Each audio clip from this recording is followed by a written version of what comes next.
작년 1월 이맘때쯤 1월에 일본에서 하네타 공항에서 큰 대형 항공사고가 있었습니다. 일본 항공기가 충돌한 사고였는데 이 사고로 말미암아 비행기에 화재가 납니다. 근데 그 화재가 난 비행기에 무려 승무원과 그리고 승객들에서 모두 379명이나 되는 많은 인원들이 그 비행기 안에 있었습니다. 근데 중요한 것은 나중에 비행기가 화재로 인해서 전소가 될 정도로 큰 화재가 있었는데 그 화재로 인해 다치거나 죽은 사람이 단 한 명도 없었다라는 겁니다. 비행기에 화재가 났는데도 불구하고 아무도 다치질 않았습니다.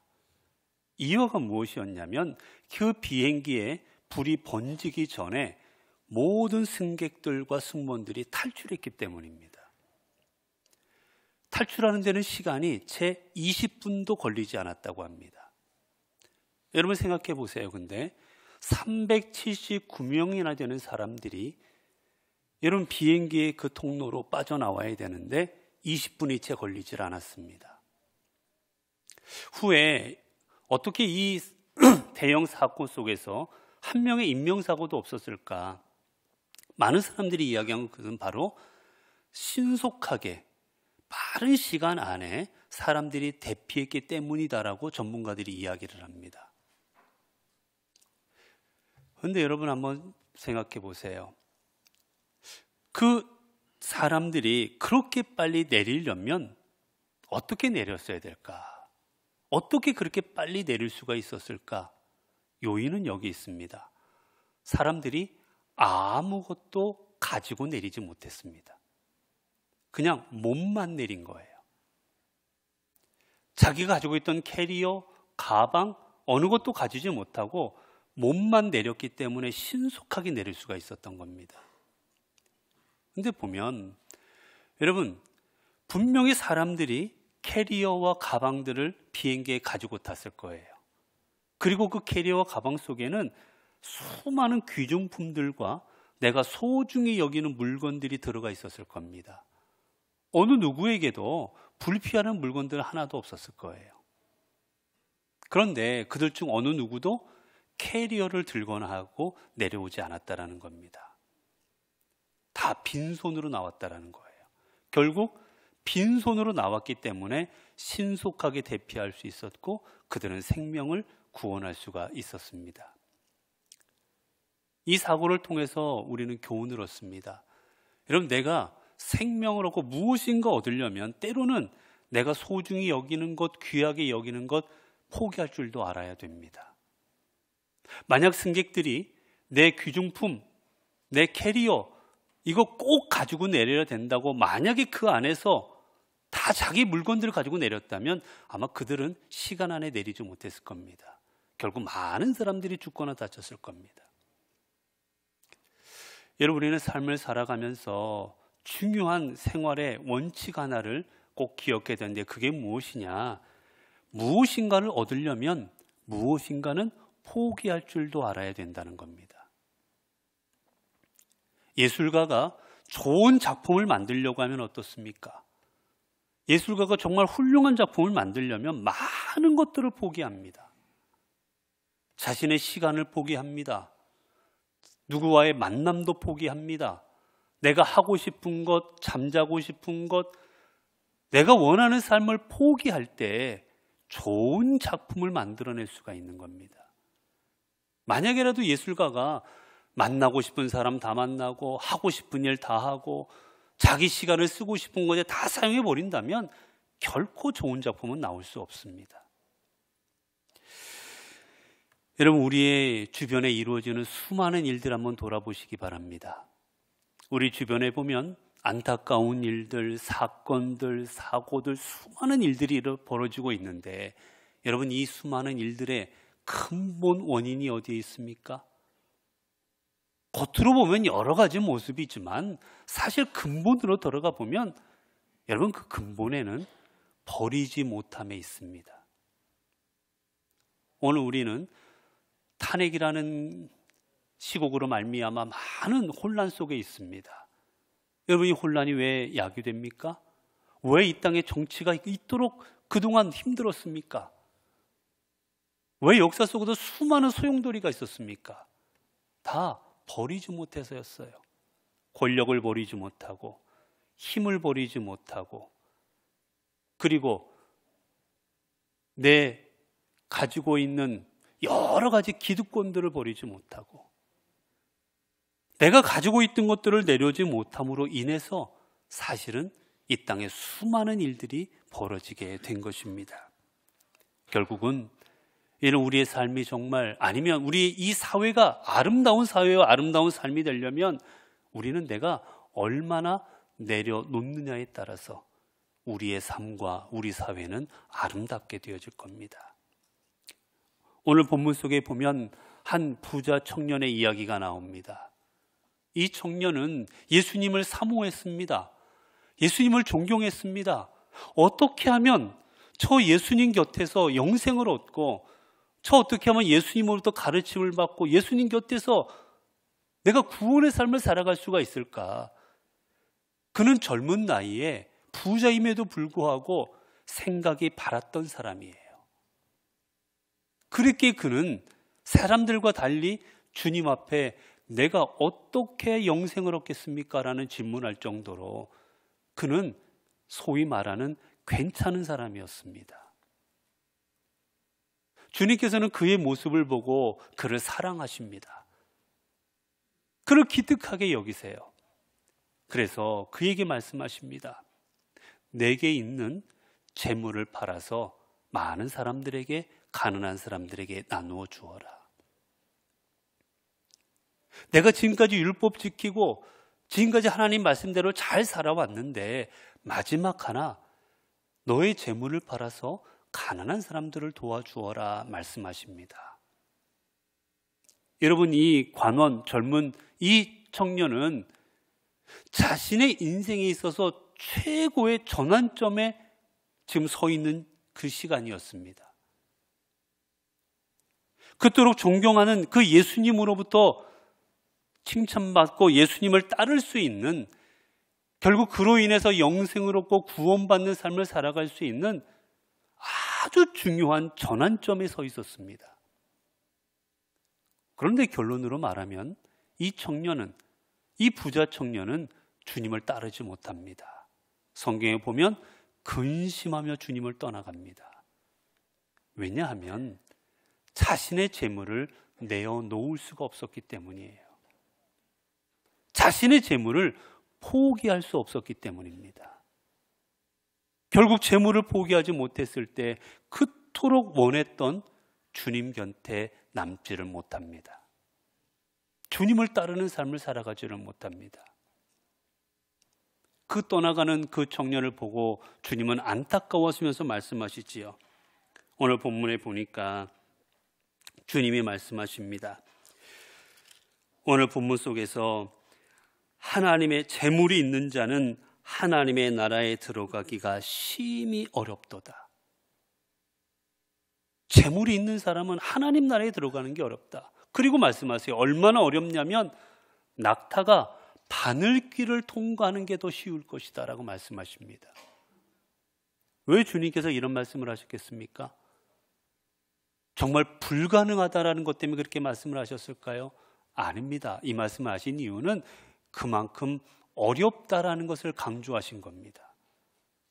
즉 부자는 자신의 재물을 포기하기가 쉽지 않습니다. 부자는 자신의 재물을 생명처럼 여깁니다. 여러분 주변을 돌아보십시오.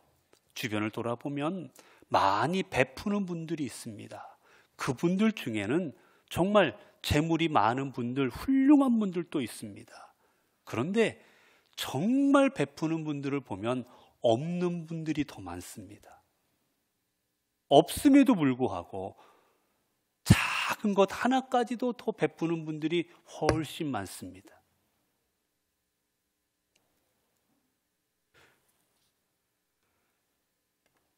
자신의 재물을 포기하지 못해 주님을 포기해버린 이 청년을 보고 주님께서 마음 아파하실 때 베드로는 이때 주님 앞에 이렇게 말을 합니다. 베드로가 여짜와 이르되 보소서 우리가 모든 것을 버리고 주를 따랐나이다. 주님, 우리는 모든 걸 버리고 주님을 따랐습니다 라고 고백합니다. 여기서 뭐 다 버리고라는 뜻은 내적인 거, 외적인 거를 다 포함하는 말입니다. 즉 이 말은 외적으로 갖고 있던 내가 재물이나 재산을 포기했을 뿐만이 아니라 내적으로 내 자신도 포기하고 주님을 따랐습니다라고 주님 앞에 고백하는 장면입니다. 실제로 주님께서 베드로를 부르시는 장면 누가복음을 보게 되면 베드로가 고기를 잡고 있을 때 주님이 베드로에게 나타나시지요. 그리고 베드로에게 말씀하십니다. 베드로야, 나를 따라라. 주님으로 인해서 많은 물고기 실패했다가 주님으로 인하여 많은 물고기를 잡았던 베드로는 주님이 어떤 분인지를 깨닫게 되자 주님을 따르게 되는데, 그때 본문은 이렇게 기록합니다. 그들이 배들을 육지에 대고 모든 것을 버려두고 예수를 따르니라. 베드로가 주님을 따를 때 어떻게 따랐느냐? 그가 가지고 있던 배, 함께 가지고 있던 금을 자신의 전 재산입니다. 어떻게 보면 그 재산들을 놓고, 그리고 자신과 함께 일하던 가족들을 내려놓고, 그리고 주님을 따라 나선 겁니다.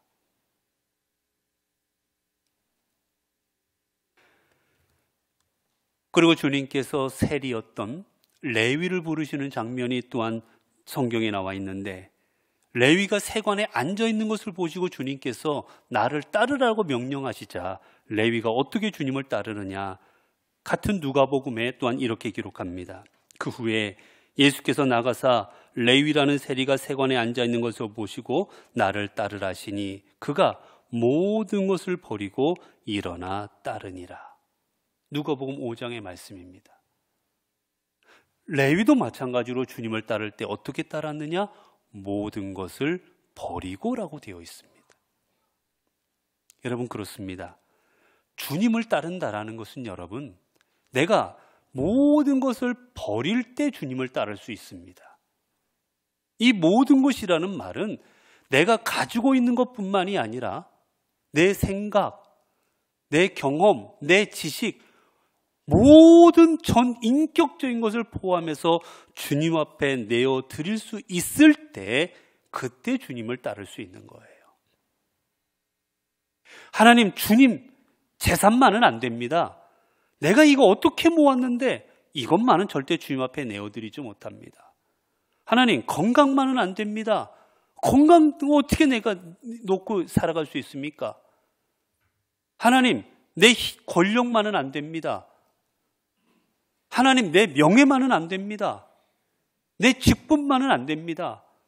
여러분, 우리가 주님 앞에 내어드릴 수 없다면 우리는 주님을 따르지 않는 겁니다. 베드로가 본문 속에서 모든 것을 버리고 주님을 따랐다고 되어 있는데, 뒤에 성경에 보게 되면 예수님과 대화하는 장면 속에서 주님이 이제 십자가에 달려 돌아가실 것을 베드로와 제자들에게 예고하시자 베드로가 주님 앞에 말할 때 성경은 어떻게 기록하느냐? 항변했다라고 기록합니다. 항변이라는 것은 꾸짖었다라는 거예요. 예수님, 무슨 말을 하느냐고.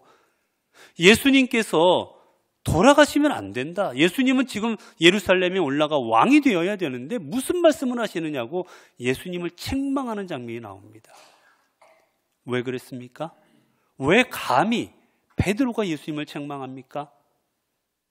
모든 것을 버렸다고 생각했지만 실은 성공에 대한 욕망은 버리지 못했기 때문이에요. 예수님을 통해서 성공하고 싶은 욕망, 예수님이 예루살렘에 들어가서 왕이 되시면 한 자리를 차지해야 되겠다는 그 욕망은 버리지 못하고 주님을 따랐습니다. 그러자 주님 뭐라 하십니까? 사탄아, 내 뒤로 물러가라.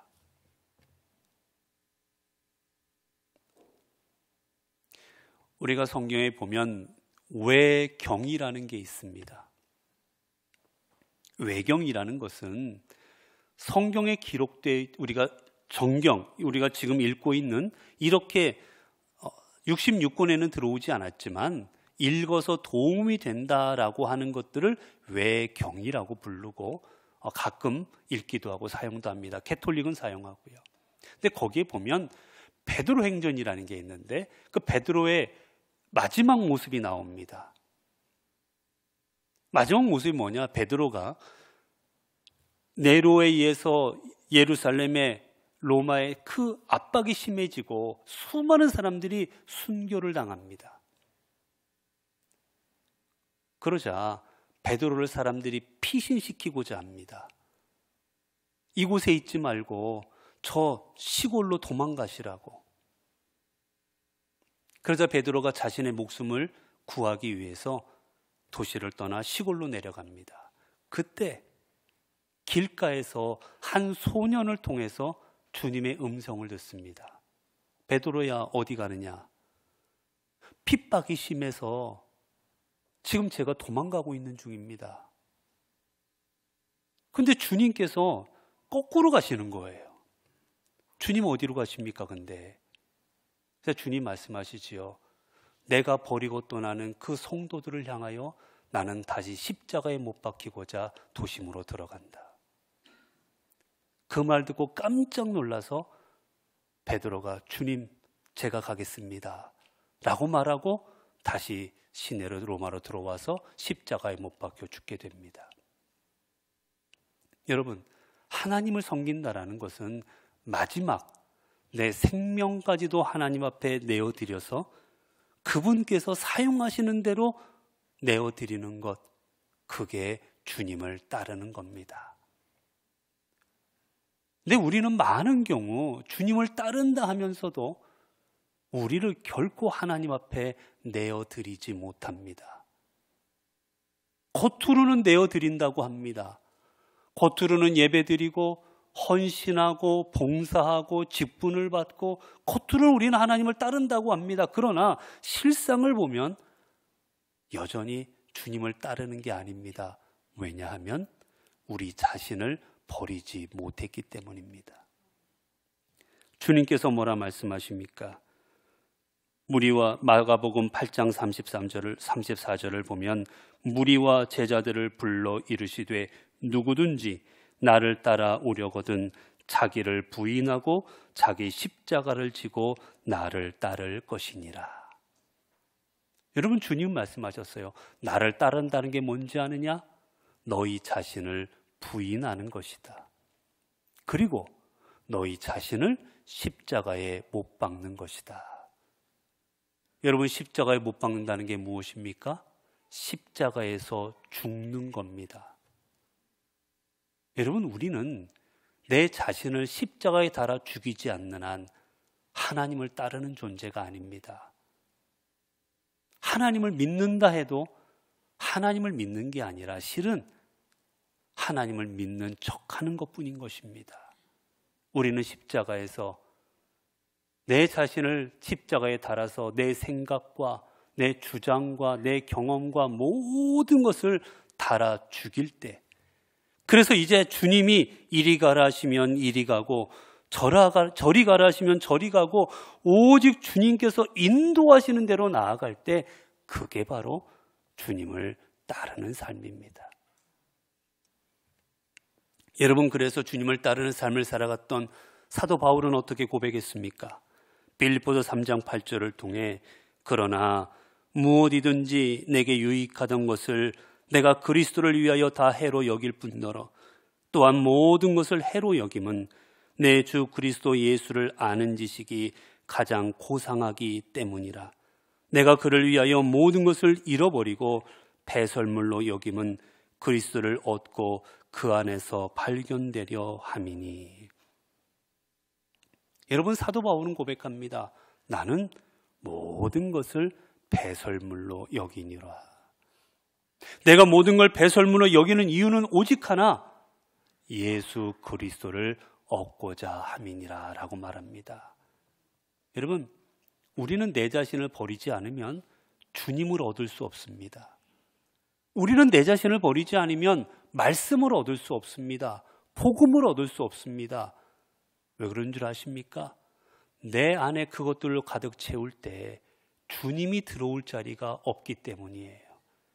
주님이 계실 자리, 복음이 들어와 역사하실 자리가 없기 때문인 겁니다. 그래서 우리가 잘 아는 시인과 촌장의 가시나무 새라는 그 노래의 가사는 이렇습니다. 내 속에 내가 너무도 많아 당신의 쉴 곳 없네. 내 속에 헛된 바램들로 당신의 편할 곳 없네. 내 속엔 내가 어쩔 수 없는 어둠, 당신의 쉴 자리를 뺏고, 내 속엔 내가 이길 수 없는 슬픔, 무성한 가시나무 숲 같네.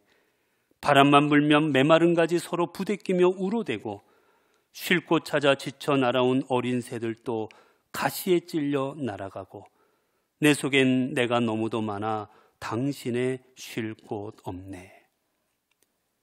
여러분, 우리는 우리 안에 너무나도 많은 내 욕망과 욕심과 이기심과 내 경험과 내가 가지고 있는 많은 것들로 내 안에 가시나무로 가득가득 채워버려서 우리 주님께서 내 안에 함께 하시고자 할 때 주님의 빈자리를 없게 만들어버리는 겁니다. 여러분, 우리가 주님 앞에 우리의 모든 것 내려놓고 우리의 모든 걸 주님 앞에 내어놓고 내 자신을 버리고 주님을 따를 때 우리 주님은 우리를 어떻게 하십니까? 우리를 책임져 주시고 우리의 삶을 구원하시고 인도하여 주십니다. 제자들이 자신의 삶을 버리지 못하고 주님을 따르고자 할 때는 주님을 버리고 도망가고 주님으로부터 사탄의 자식이라고 주님으로부터 책만 받고 그들이 사람들을 피해 다니는 나약한 존재였지만 그들이 자신의 삶을 하나님 앞에 내어놓고 오직 주님 앞에 모든 걸 버리고 온전히 주님을 따를 때 주님께서는 그들을 붙드십니다. 그리고 그들을 세상의 어떤 그 누구보다도 담대한 사람들로, 그리고 주님의 나라를 증거하고 하나님의 나라를 위하여 살아가는 하나님의 도구들로 그 인생을 변화시켜 주셨습니다. 사랑하는 성도 여러분, 이 땅을 어떻게 살아가시겠습니까? 여전히 내 생각, 내 욕망, 내 이기심, 내 주장, 내 지식 가지고 주님께서 역사하실 빈자리가 없는 나를 위한 삶으로 이 땅을 살아가시겠습니까? 아니면 여러분의 삶을 하나님 앞에 내어드림으로 말미암아 하나님이 주장하시고 역사하시는 삶으로 살아가시겠습니까? 우리가 잘 아는 알버트 슈바이처라는 인물이 있습니다. 슈바이처는 목사가 되어서 하나님의 복음을 전하는 귀한 삶을 살아가고자 자신의 삶을 하나님 앞에 바치고 나아갑니다. 근데 그는 젊어서부터 머리가 비상해서 30대가 되었을 때는 대학 교수로서 전도 유망하게 사람들 앞에 많이 알려지는 교수가 됩니다. 그리고 또 그는 음악적인 재주가 있어서 오르간을 얼마나 잘 연주했는지 많은 사람들이 그의 연주를 듣고 감탄할 정도였습니다. 그의 앞날은 앞이 창창했습니다. 교수로 풍요롭고 안정된 삶을 살아갈 수도 있었고, 자신이 하고 싶은 음악을 하면서 또 같이 하면서도 그의 인생을 어떤 인생보다도 편하게 살아갈 수 있는 인생이 그의 삶이었어요. 그런데 그가 그만 언젠가 아프리카에 있는 사람들이 의료 혜택을 받지 못하고 그들이 하나님을 알지 못하고 죽어가고 있다는 소식을 듣게 됩니다. 그러자 그는 하나님 앞에 자신의 인생을 바치기로 작정한 그는 자신을 부르는 곳이 편안하고 그저 앞날이 보장된 이곳이 아니라 비록 힘들고 어렵고 어떤 일이 벌어질지 모르는 곳이지만 아프리카가 자신을 부른다는 사실을 기억하고 자기 자신을 하나님 앞에 내어 맡겨드립니다. 하나님께서 사용하옵소서. 그래서 그는 의술을 공부하고 아프리카로 떠납니다. 하나님께서 그곳에서 역사하시고 자신을 통해 일하실 줄로 믿었기 때문이었어요. 수많은 어려움들이 있었지만 하나님 앞에 그의 인생을 바쳤을 때 여러분 슈바이처 인생은 어떻게 되었습니까? 그의 인생은 세상의 어떤 사람보다도 수많은 사람들에게 선한 영향력을 끼친 자리, 수많은 사람들에게 존경받는 자리, 하나님의 사람으로 쓰임받는 자리에 그는 서게 되었던 겁니다. 여러분 그렇습니다. 여러분의 인생이 하나님 앞에 쓰임받기 원하십니까? 올 한 해 하나님의 손에 붙들려 살아가길 원하십니까? 올 한 해 하나님의 인도하심 가운데 살아가길 원하십니까? 그렇다면 오늘 본문에 나오는 제자들처럼, 그리고 성경의 사도 바울처럼, 그리고 슈바이처처럼 여러분의 것을 버리고 그리고 주님 앞에 내어드리고 주님을 따르시기를 바랍니다.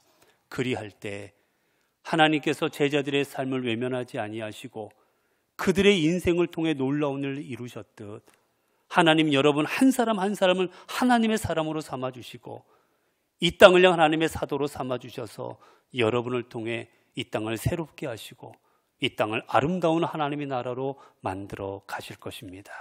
기도하겠습니다.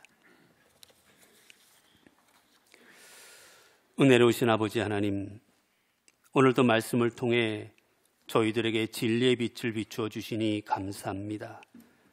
주님께서는 저희들을 위해 자신을 버리사 십자가를 지시고 구원해 주셨건만 저희들은 주님을 따른다면서도 주님을 위해 우리 자신을 버리지 못하고 있었습니다.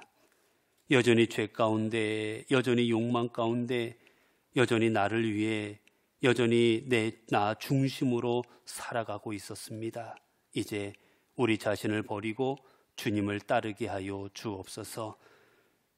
우리의 모든 것을 버리고 주님을 따를 때 제자들이 주님의 사도가 되어 예루살렘과 이스라엘과 온 땅을 새롭게 하였듯 오늘 저희들도 주님의 제자 되어 저희들을 통해 이 땅이 새롭게 되고 이 땅이 좀 더 아름답고 살기 좋은 주님의 나라가 되도록 이끌어 주옵소서. 우리 주 예수 그리스도 이름으로 기도드리옵나이다. 아멘.